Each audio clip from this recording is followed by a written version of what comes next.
Well, a very, very happy Wednesday morning to everyone, and welcome to the John Knetera Show on YouTube, Facebook, and X. Glad you could join me.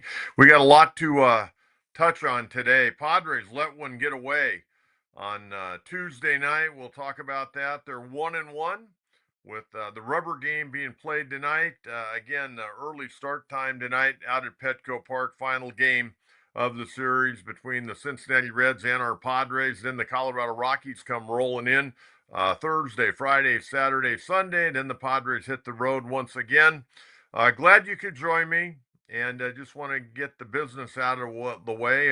If you've tuned in for the first time, hope you enjoyed the program a great deal. I hope you will subscribe. I hope you will like, and I would hope that you would turn on your notifications. Also, I've had a lot of people over the last several months say, Coach, how can we help you? How can we help you? And the way we came up with, you can join our Gold Glove Club for only $2.99 a month. $2.99.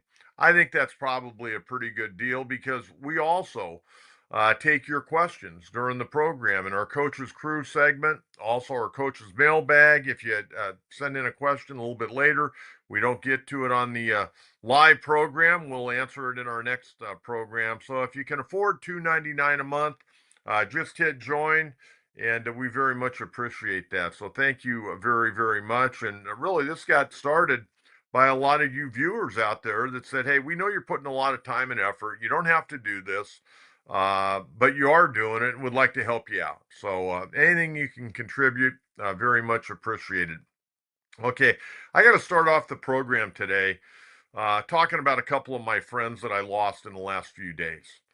And, as you get older, you go to a lot more celebrations of life and funerals than you do weddings. Fortunately enough, I did go to a couple of weddings this summer. But on Monday, I was notified, and I knew before I went on the air, but I didn't want to say anything because it hadn't come out officially. But the great John Cunningham, who for 35 years was the baseball coach at USD, passed away at the age of 88. And Coach Cunningham was an incredible man, really an incredible man. He started out playing at St. Augustine High School in San Diego. He went to USF where he played basketball, baseball, was a great basketball player at USF, and that's when they were good with Bill Russell, Casey Jones, and then he was an outstanding baseball player. And then he served in the U.S. Army. When he came out, he played briefly in the Baltimore Orioles organization and was looking to do something. And Phil Woolpert, who was the head coach at USF. Now, Phil Woolpert is the coach at USF when Bill Russell and Casey Jones, they won back-to-back NCAA titles, and Phil Woolpert had come to San Diego at USD and offered Coach Cunningham the assistant basketball job along with the head JV basketball job, and he was working as an assistant to the great Mike Morrow in baseball. And when Mike Morrow shortly thereafter retired, Coach Cunningham took over the baseball program for 35 years. John Cunningham was a tough, hard-nosed guy, but there was also a soft side to him as well. After he retired from coaching, he drove the bus. He drove athletic teams for 20 years. Here's a guy that's in a bunch of different Hall of Fames. The stadium was named after him, yet he's a bus driver for 20 years, driving all over the place. I mean, an incredible guy. He ran one of the top summer league baseball teams in the state of California for many years, the Cal Collegiate League. A lot of great guys on that team played in the big leagues and played professional baseball. And just a marvelous man. And, I got to know Coach Cunningham as I got young into my career. I saw him at the National Coaches Convention. I remember in 1982 riding down in the elevator with him to hear a lot of the guest speakers. And we developed a really, really nice friendship. He was on the first tournament committee for the Tony Gwynn Classic with me. I was in charge of putting on clinics. He was in charge of bringing in a lot of the big name ball clubs that came in that first year. And I'll never forget Jack Murray, who was the play-by-play voice for USD baseball on the internet. He was the tournament director for the Tony Gwynn Classic. He said to me, he goes, hey, he goes, I need you to do a couple of innings with Coach Cunningham tonight. I just need you to do the first two innings, then I can take over. Well, 9 innings later, the game was over, and I did the entire game with Coach Cunningham, and we had a great time doing the game. I don't even remember what two teams were playing that night, but we had a great time and had a great friendship. He was always a marvelous man, and just for 6 decades, he was out at USD. And now it's Fowler Park and John Cunningham Field. And I remember as a kid playing my next to last high school game at Cunningham Stadium. And I had a career batting average at Cunningham Stadium of 1,000.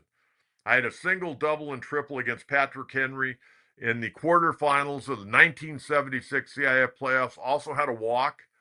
So I was a career hitter of 1,000 at Cunningham Stadium. But I'm going to miss Coach Cunningham. Just, again, a great guy. And then I find out later on Monday that Eddie Johnson, just an awesome dude, the head coach at Modern Day Catholic, between Marion High School and Modern Day Catholic, Eddie was the head baseball coach for 29 years.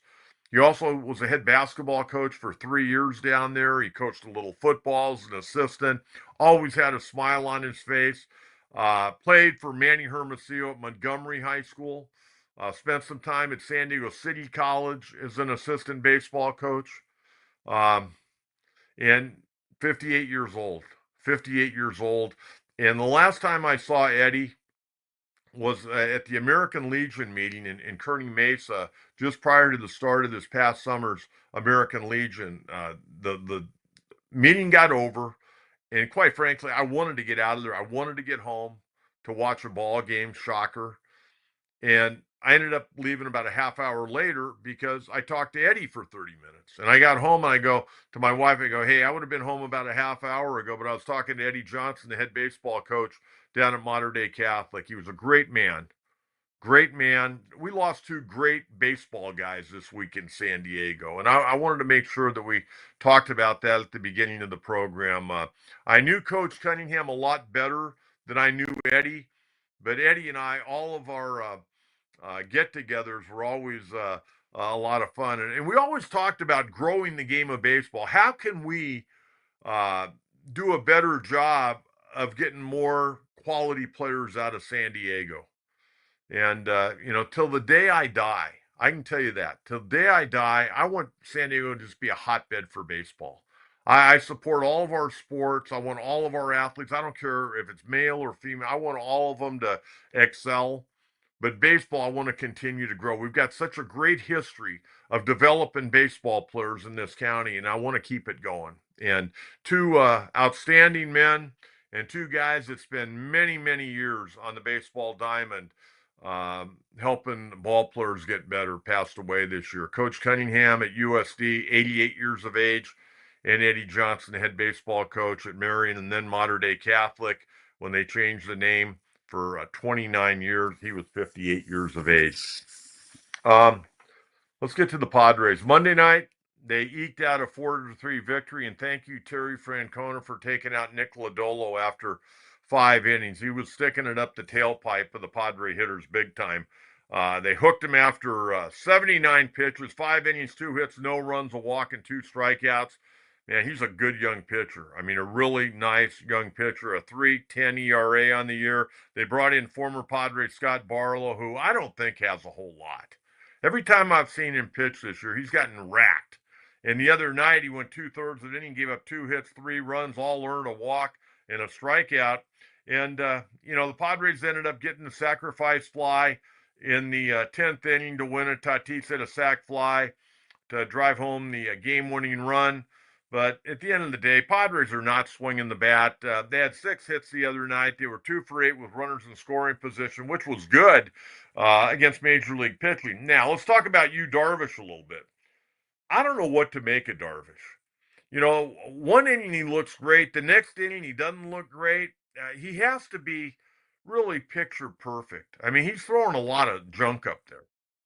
And, you know, he went 5 2/3, a season high, uh, and 5.65 ERA at this point in time. 6 hits, 3 runs, all earned, no walks, and he had 7 strikeouts. But he also gave up 2 home runs. TJ Friedel led off the ball game with a home run. Uh, I don't know about you, Darvish, in a postseason game at this point in time. There are signs that he's coming around, but again, it just hit or miss. I mean, the 7 strikeouts are good. And going deeper into the ball game, I mean, he threw a season high the other night at 91 pitches. But I just don't know if you can trust him in a postseason game at this point in time. You know, the bullpen the other night was great. I mean, Alex Jacob, who got optioned out yesterday, a third of an inning. Jeremiah Estrada, 2/3, couple of punch outs, surrounded with a hit. Morahone for a third, Mason Miller for an inning and 2 strikeouts. Robert Suarez inning 2/3, 2 strikeouts. Wandy Peralta threw a third of an inning, picked up the win 6-1. Padre pitching the other night had 13 strikeouts, which was great. Padres offense on Monday night, nothing to write home about. Gavin Sheets, 3 for 3, a walk, 2 doubles, RBI, run scored. Ninth 3-hit game of the year. Other than that, there wasn't a whole lot. I mean, Tatis went 1 for 4. Um, Jackson Merrill, a 2-run triple in the fifth. If the right-hand center fielder, the ball's probably caught. Friedel had to reach across his body and couldn't make the catch. That ball hung up there. I thought he should have made the catch, but he was pulled over, I guess, a little bit and couldn't quite get there. But that benefited the Padres. And Jake Cronenworth a 1 for 4 night. I mean, nothing to write home about. I mean, Gavin Sheets got the job done the other night, 3 for 3 and 2 doubles, and he continues to play very, very well. Last night, in front of a crowd of 41,364, Padres went 0 for 6 with runners in scoring position. Get beat 4-2. Tyler Stevenson hammered that 2-run homer off of Robert Suarez with 2 outs in the top half of the ninth. Snapped that 2-2 tie. Michael King, I thought, looked good last night. I mean, when you take a look at King, his first start since August 9th, dealing with that left knee inflammation. And prior to that, he hadn't pitched since May 18th with that right shoulder impingement. So I thought overall, Michael King, there were a lot of positives with Michael King. And he'll get more starts as long as everything's not barking today, as long as that knee doesn't flare up. And I think the shoulder is going to be fine. He's thrown in the mid-90s last night, gave up 2 homers, both 94 miles an hour. One a fastball, one a sinker. 5 innings, 3 hits, 2 runs, both earned, a walk, 2 strikeouts. Second batter in the first inning, Sal Stewart. First pitch, boom, out of the ballpark, homer. Will Benson, second hitter in the second inning, home run, first pitch, 94 miles an hour. That was interesting. Both second hitters in the innings hit the first pitch out of the ballpark. I don't know if they ran into figuring something out or what. That was kind of odd. Estrada pitched well last night, inning and a third, a hit, 3 strikeouts. Peralta, 2/3 of an inning. Mason Miller struck out the side in the eighth. Robert Suarez looked like he was going to be okay, and then boom, guy gets on via the base on balls, and then serves up the home run to Tyler Stevenson, who got robbed in the fourth inning by Fernando. Fernando, looking like Superman out there in right field, did a very, very nice job. Robbed several home runs. Robbed quite a few lately, too. And Zach Littell did a nice job for his 6 innings. They got every ounce of what they could get out of him last night after pulling Lodolo early on Monday night. Littell last night, 6 innings, 2 hits, a couple of runs, bullpen, which was nothing to write home about. Zach Maxwell, Connor Phillips, our old buddy Emilio Pagan came in, closed it out his 27th save of the year. Offensively last night, Padres had 3 hits. They had 3 hits. Unbelievable. Ryan O'Hearn had a single early in the ball game, and then Jackson Merrill had the other 2 hits. He had an RBI triple to right in the fifth, a double to right with 1 out in the 7th inning, and didn't move off of second base. They had 3 hits last night. I don't necessarily think Cincinnati's pitching staff is world beaters. And, Lodolo's really good, okay? I'm not going to take anything away from him. Zach Littell knows how to pitch. And the Padres are having a hard time beating good pitchers from the way I see it. You get these guys from Colorado or these back into the bullpen guys with some of these other organizations they beat up on. I mean, they fattened their average in Colorado over the weekend. 15 hits one game, 16 another game. But, they come home to Petco Park and they have a hard time hitting. You go back to Monday night, they didn't exactly blister the ball. They had 6 hits. So they've got, in 2 games now, they got 9 hits against the Cincinnati Reds. And the Cincinnati Reds are 1 game over 500 on the year. And the Dodgers have won 3 straight. Padres are 2 games back, technically 3 games back right now. Dodgers, we'll talk more about the Dodgers. I got all kinds of info on the Dodgers. Tommy Edman is coming back, though. He'll be back tonight, apparently. He's supposed to come back last Saturday, but I think they didn't want him to have to fly across to Baltimore, so they waited till tonight. Apparently, he's going to be activated. We'll talk more about that. We need to talk about the 2 stars here in San Diego, the 2 core players, Fernando Tatis Jr. and Manny Machado. These guys have got to pick it up. And I've been talking about this for 2 weeks now. And, we can look at Fernando. I'm going to give you Fernando's numbers in August and September, and I'm going to give you Manny's numbers for August and September, and they are not good. Not good. I'm tired. Everybody says, well, it's Manny Machado. He'll come around. It's been 6 weeks. When's he going to come around? We're in the pennant drive right now. We're trying to win a damn division title here. And that's slipping away. And you know what? And before I get to those guys, here's what's really frustrating. I think for you as Padre fans and myself as a Padre fan, the division has been there for the taking. Been there for the taking. And the Padres don't want it. I mean, the Dodgers have played some pitiful baseball since July 1st. Terrible baseball. Yet they're still in first place, and they're probably going to win the division title. I mean, I don't know what to say about this. And the other thing that I would say, how many more times can we run back Fernando and Manny and Bogaerts and these guys? I guess we're going to have to because they're in long-term contracts. But the same old story with these guys every year. It's the same old story every year. I mean, we're still wagging our tail because we eliminated the Dodgers in 2022, and we got to the NLCS and got beat by Philadelphia. We're still wagging our tail. That's great. We didn't get to the World Series. And, we get to the playoffs, but we don't do anything. I mean, a total flameout last year. A total flameout. We had the boys in blue beat in a total flameout. I'm getting tired of watching the same crap year in and year out. Like driving right down the primrose path and running into a brick wall when it really counts. And right now it really counts. August and September are huge months. And here's Fernando's line. August, 107 at bats. He had 9 doubles. Great. 1 homer, 13 RBIs. He hit 243. Wow. I can find a lot of guys hitting 243. He also had 23 strikeouts. He did have a very nice on-base percentage. So we're making Fernando into a table setter. He hit his on-base percentage was 372. So we're making him a table setter. Okay? His slugging percentage was 355, and his OPS was 727. That's not good.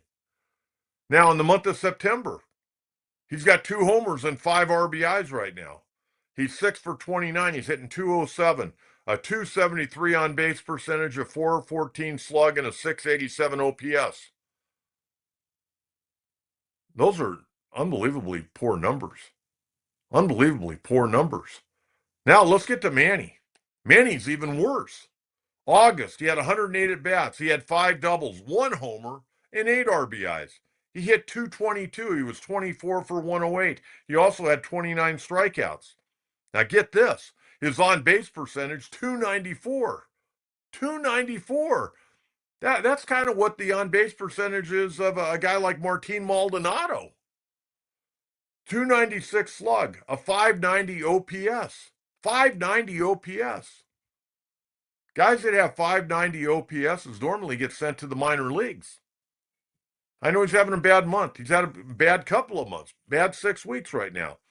But let me tell you what he's done in September. You're not going to believe this. You will not believe his numbers so far in September. And I know we've got a ways to go, and he can get hot and, get 3 hits and 2 hits, and all of a sudden those numbers will go. But where we're at right now, 33 at bats, has got 1 double, 2 homers, and 5 RBIs. He's 4 for 33 in the month of September. In the heat of the pennant race, our number 3 hitter is 4 for 33. You know what that comes out to be? How about 121? A 121 average. Got 8 strikeouts and 33 at bats. His on base percentage is 147. His slugging percentage is 333, and his OPS is 480. This is beyond belief. I can't make these numbers up, folks. I got up at 6:30 this morning to get the updated numbers from last night because they don't uh, change over until midnight or somewhere around there. So I got up at 6:30 in the morning. I wrote these down. And I'm going, you got to be kidding me. They're that bad? Yeah, they're that bad.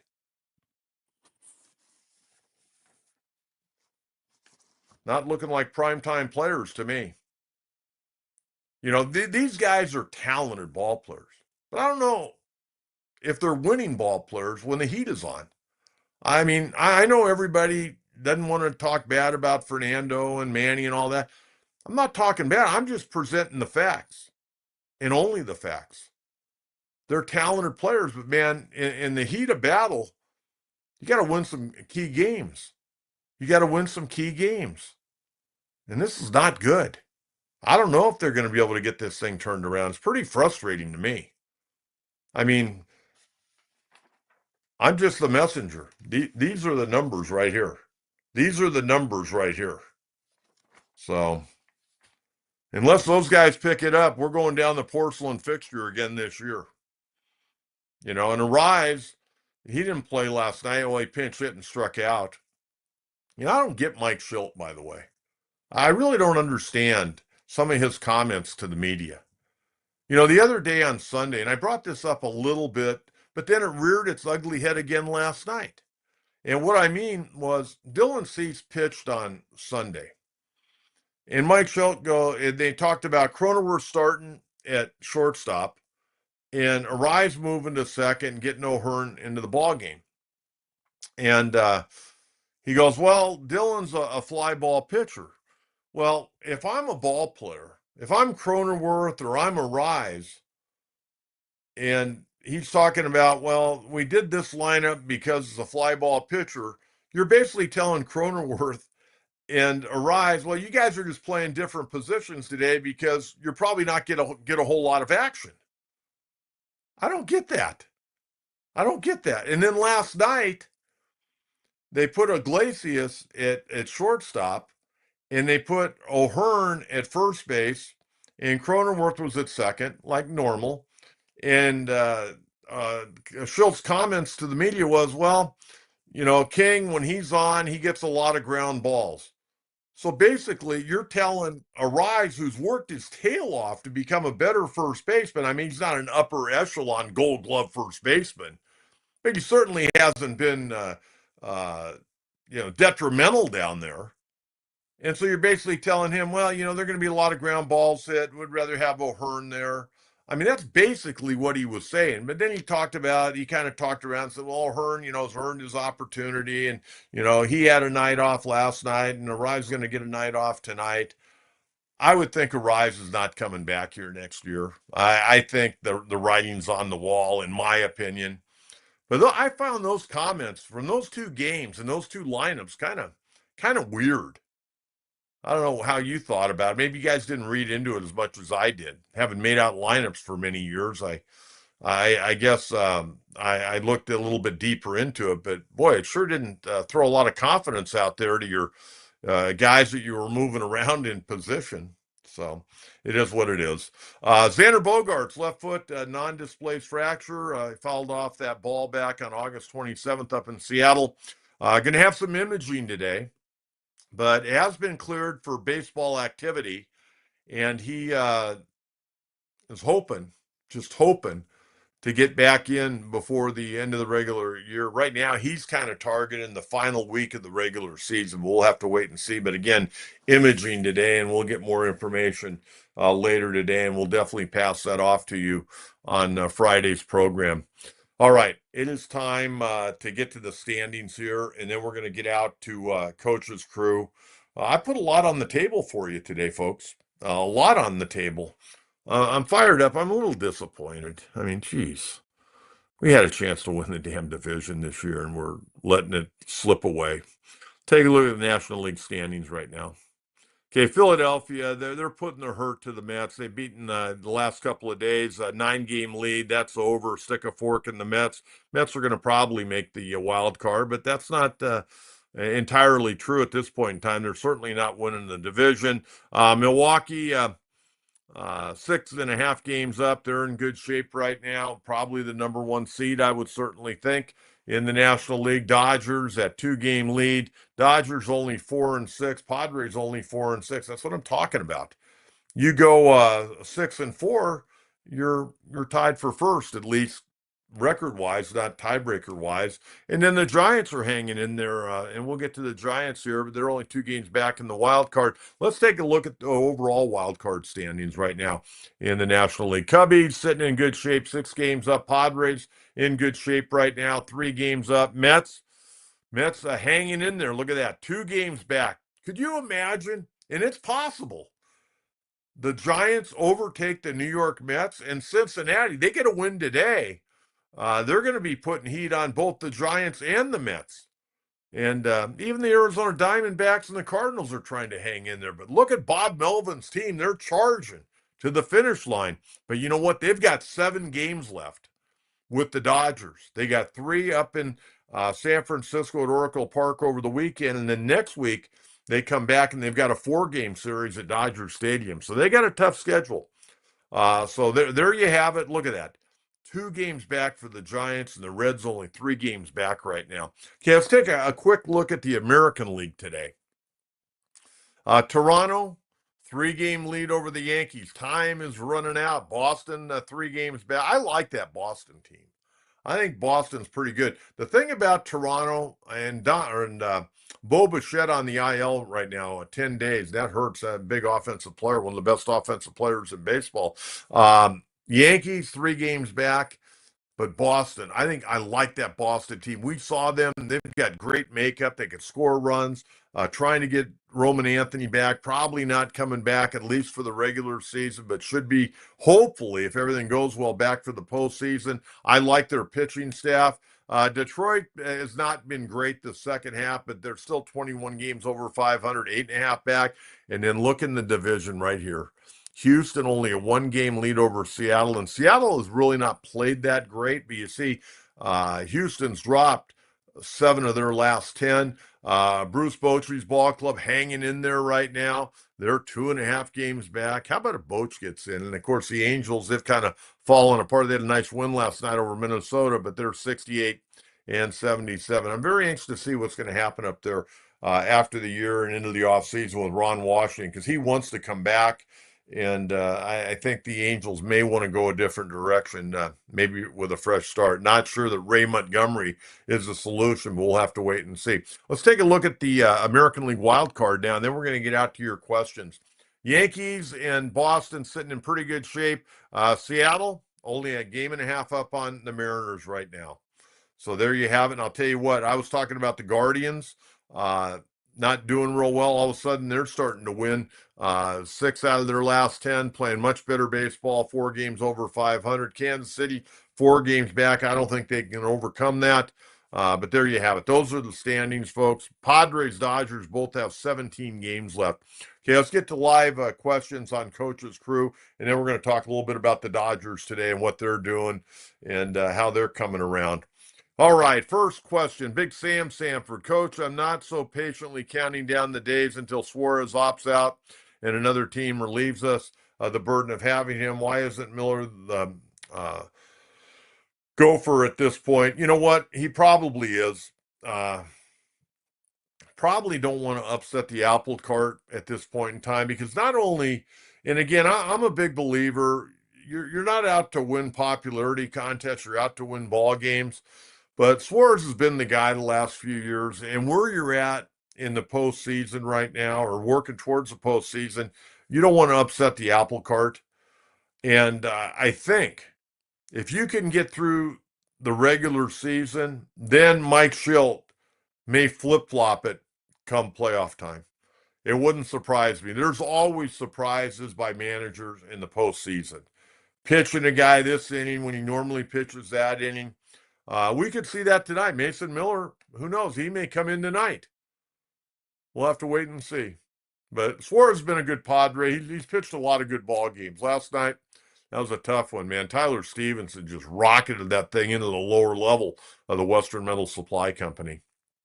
Sam, thank you as always. Always enjoy visiting with you, my friend. Louis, what are your thoughts on Michael King last night? Overall, I think positive. I don't really have a whole lot negative to say. I mean, gave up 2 home runs. One was, I think, a four-seam fastball. The other was a sinker, both 94 miles an hour.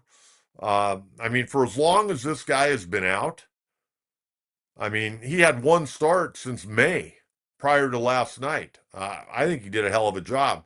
Hell, he went 5 innings last night. It's more than a lot of Padre pitchers have been going lately. So, I think King did good. I'll look forward to seeing him in his next start and see how he does. I want to know how he feels today. I want to know how that knee feels. I think, shoulder wise, arm wise, I think he'll be okay. He's been throwing a lot, and I think he'll be fine there. I'm more concerned about that left knee and making sure that doesn't flare up on him again. But overall, I thought Michael King pitched very, very well last night. Okay, Louis, thank you very much. Tim, Tatis and Manny are not clutch enough to win in the playoffs. Well, Tatis had a good playoffs last year. Manny didn't. Manny, historically, I think he's had one really good playoff year. And I could look that up in time for the next show, but overall, he's not been a good playoff performer. He did have one really good year where he swung the bat well in the playoffs. Other than that, with Baltimore, Dodgers, Padres, not all that great. His numbers are not good. I'll pull that up for Friday. I'll do a little work on that. But I agree. Tatis, he tore the Dodgers apart last year, but to me, he just doesn't look like the same player. I mean, the guy's hitting, what, 261? I mean, there are a lot of guys hitting 261. And he got 20 home runs. There's a lot of guys hitting 261 and have 20 home runs. I mean, Mickey Moniak, who, got DFA'd by the Angels, and he's a friend of mine. He's doing a good job with Colorado. And, he's not making the money that, and you can say, well, he's playing in Coors Field, whatever, okay? The numbers are the numbers at the end of the year. You play half your games at home, half your games on the road. And Tatis' numbers are just kind of middle of the pack for me. He got 29 stolen bases, which is good. But those numbers are just, they're just mediocre for me for what we expect. And like I said last week on the program, Fernando's my favorite player, but is he ever going to get back to being the old Fernando Tatis that we saw the first 3 years? The longer we go, the more I'm starting to think that's not going to happen.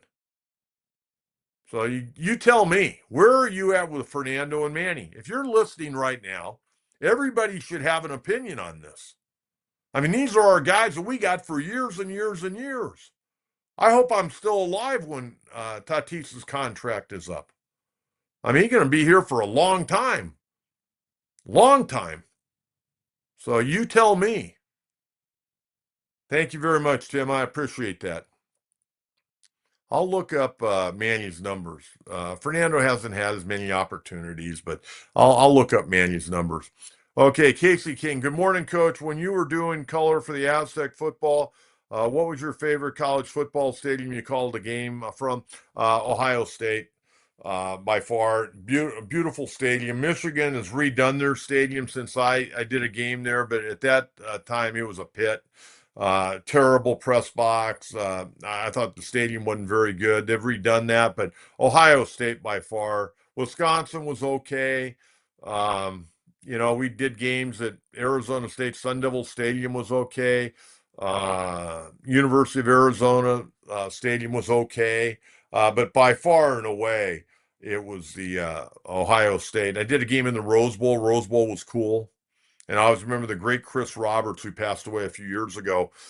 Chris was always so good to me, and I remember going up there to call a game, and Chris came over to me before the game. Goes, "Hey, come on over to our box. We got food for all you guys." And he invited us in, and we had a beautiful buffet lunch before we called the game, UCLA against San Diego State. But Ohio State, the whole stadium was amazing. The food in the press box was off the chart. In our booth, we could have held a party in our radio booth. It was so big, and they also had an upstairs to our radio booth where people could sit up there and watch the ball game. I mean, it was like amazing, and I was fortunate enough to call 3 games at Ohio State. Really enjoyed that. Mountain West Conference. A lot of the stadiums at that point in time were pretty basic. Wyoming, New Mexico. Rice Eccles was nice. Rice Eccles at Utah was really nice. That was another nice press box in a beautiful stadium. Colorado State, they had a nice stadium, but Ohio State, without a doubt, not even close to anything else. But Casey, thank you very much. I enjoyed my time calling Aztec football. I did it 2 years. I did sidelines for a while, and then I did the last 2 years of Coach Tolner. The 4 years that Coach Kraft was there, and then I did 1 year with Chuck Long before our radio station lost the contract. But I had a good time. I enjoyed the travel, enjoyed the camaraderie with the players and coaches and everyone involved. They treated me very, very well. We had a good time. All right. Thank you very much for that. Steve Tejas. Hello, Coach. Shilton needs to quit being a friend and start chewing some butt. Dick Williams or Earl Weaver would not stand for this. You're there to win, not to babysit. Steve, I agree. A little bit, I don't want to say it's a country club because I do think those guys get out there and they work in the afternoon and I think they're properly prepared. But man, I see like zero sense of urgency with this ball club. I mean, every pitch has got to be, you got to have 100% behind every pitch. And I'm not talking about the guy pitching. I'm talking about whether it's the catcher, the first baseman, the shortstop, the center. You got to be locked in. You got to be locked in. And, Schilt, I don't know why he got fired in St. Louis. I think there was a conflict of philosophical differences. And I know AJ, from everything I know, works well with Schilt. But Schilt's got to pick it up a little bit. You got to get a little more fire, and that doesn't mean come out and get ejected. I mean, that one ejection he had a couple of weeks ago. Well, I can't remember. It was It's not an ejection you want to get like early in a ball game to fire your team up. It was an ejection that's not going to fire your team. It was on a replay. Oh, it was on that catch when the fan interfered and it cost Bogaerts a home run. That's what it was. You can't come out and argue that. You're arguing with a replay official in New York. You come out, you're automatically ejected. How Schultz should have handled that is when he had to take one of his players out, he should have walked out with his lineup card in between innings and not made a spectacle of it and just walked out and said, hey, so-and-so's going in. And God, that's kind of a weird call, man. I thought the guy in New York got it wrong. That's all you had to say. But he came out challenging the home plate umpire. The umpire had no recourse but to throw him out. It's automatic. You can't come out. You could have found out more later. You could have had your piece with the umpire. The umpire, it was automatic. He had no choice. He couldn't keep him in the game. He had to throw him out. It's automatic. You cannot come out of the dugout and argue on a replay. Okay? But a few innings later, you're making a pitching change or you're making a substitution in between innings, putting a guy in on defense. Even if it came in the 4th or 5th inning or 6th inning, you could walk out and say, man, I can't believe that they didn't overturn that call. And it cost us a home run. He could have said it into his ear without everybody thinking that Mike Schultz getting on the home plate umpire. That was a dumb ejection, a needless ejection. I mean, we're in a pennant race. We need the manager in the dugout. Okay, I mean, there's times when you've got to come out, you got to get ejected. There's certain times, every manager in Managers 101, that you have to get ejected. Okay, but that wasn't one of the times. I thought that was wrong. But you got to be nice to ball players, Steve. You got to be nice to guys now. I appreciate that, my friend. Good to hear from you. All right, what else we got today? I think we probably got a few more. Everybody should have an opinion. If you don't have an opinion on this, then I don't know what you're thinking. I mean, Manny, Tatis, what are you seeing out of these guys? So let's see. Wayne, San Diego State going to the new Pac-8 in 2026. Awesome, Coach. Finally, what I had been calling you in the past years on 97.3. Wayne, I appreciate that. Yeah, I'll tell you what. I'm going to the Aztec game in a week. They play on the 20th against Cal. I hope they perform a lot better against Cal than they did last Saturday night up in Pullman, Washington against Washington State. We got to start seeing some improvement. And I'm not talking about just wins. I'm talking about good, solid football. On both sides of the ball, good special teams. I think penalty-wise the other night, they weren't bad. But we got to start playing against some of these teams a little bit tighter. That game at Washington State got away from them. And then after they play Cal, they got to go to Eastern Illinois before they come home to open up Mountain West Conference play against Colorado State. So we'll see what goes on. But Wayne, I appreciate it and appreciate you being loyal to me and now sending in messages on the YouTube program. Thank you very much. Okay, what else we got? I love questions. I love questions. Casey King. Also, Coach, if Angels decide to part ways with Ron Washington, who do you see them bringing in? And who do you think they keep their GM? I'll tell you a guy that I think Artie Moreno absolutely loves. I think that's Buddy Black. I don't know if Buddy plans on managing again or not. I saw Buddy last week at a breakfast joint. We talked briefly, and he just kind of enjoying life. Got grandkids like I do. I can tell you this: there are going to be a lot of organizations that talk to Buddy Black about joining them. I think any organization will be better if they have Buddy Black involved. It wouldn't surprise me if he wants to continue to manage.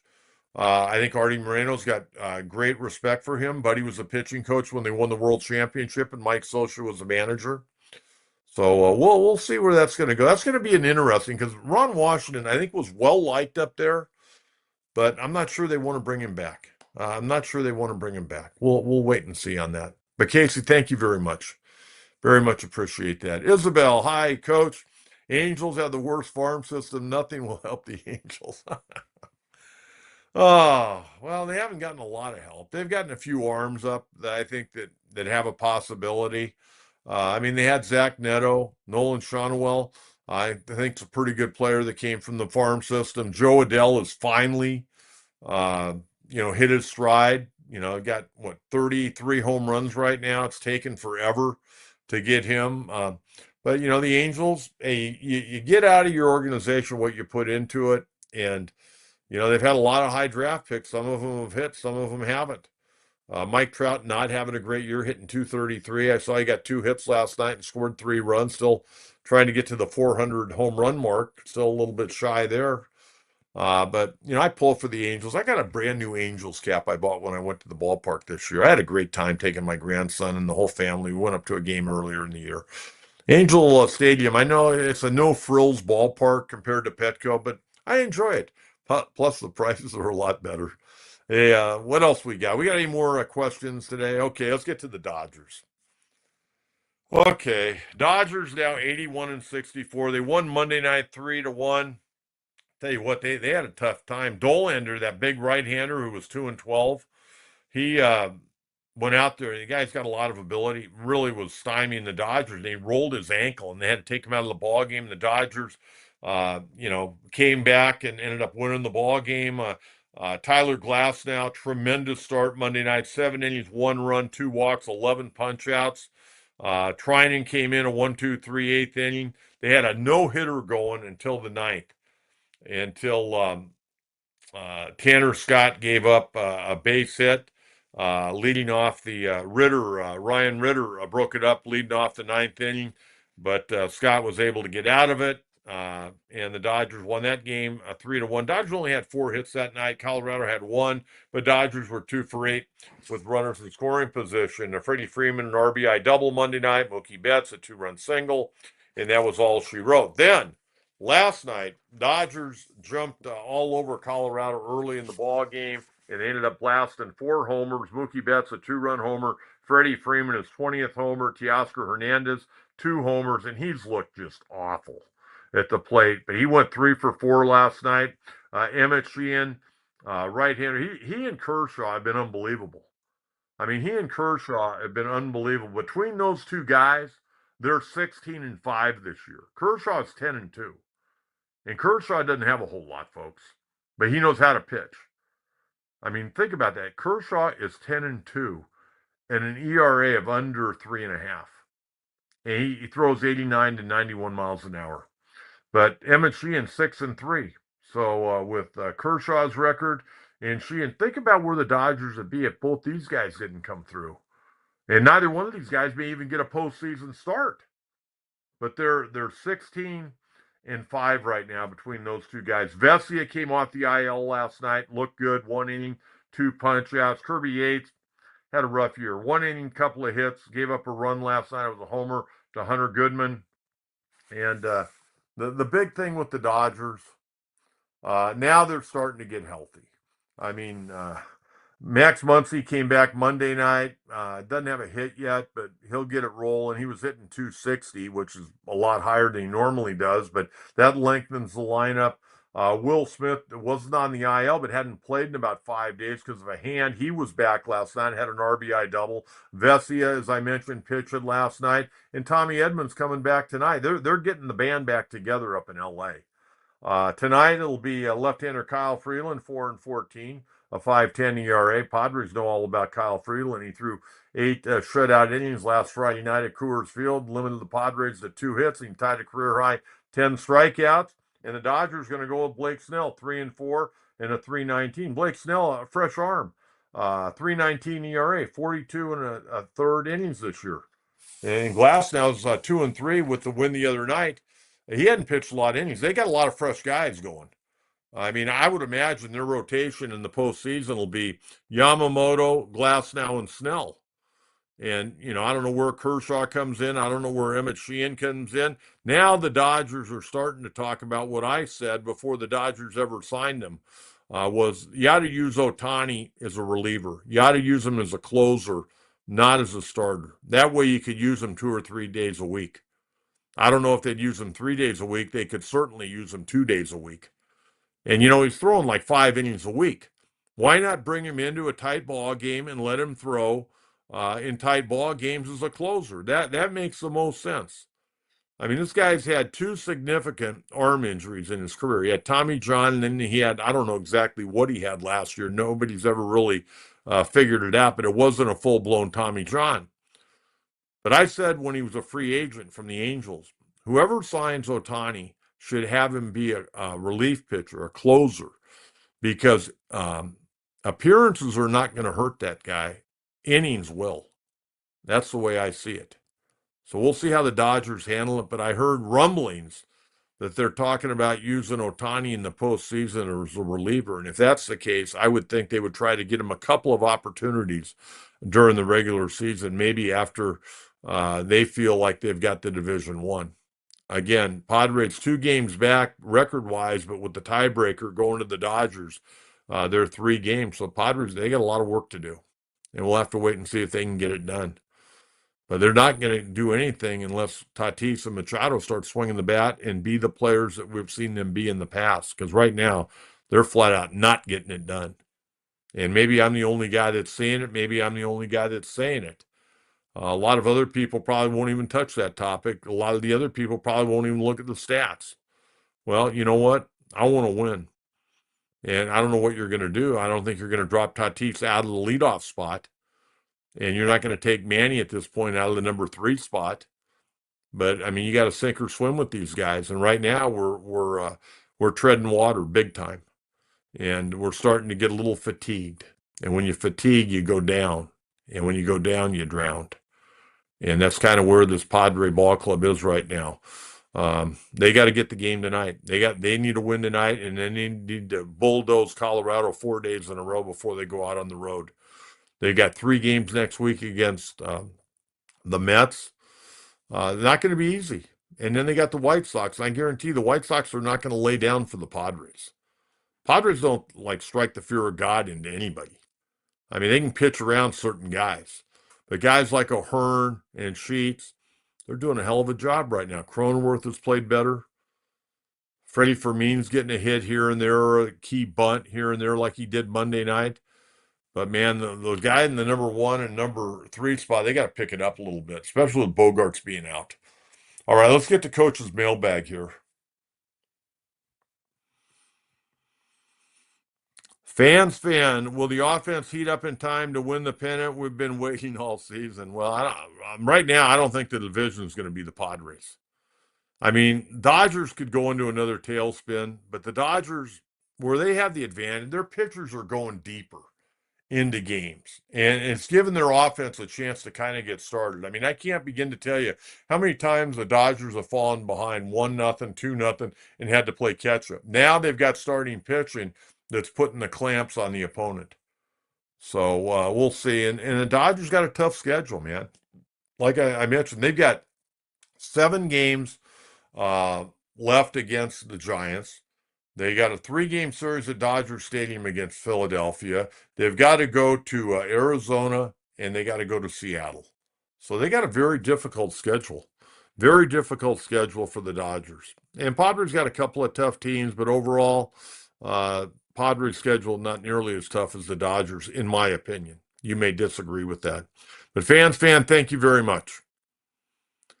User 234, enjoy watching here on X. Do you think Schultz needs to be replaced? No, I don't think he needs to be replaced.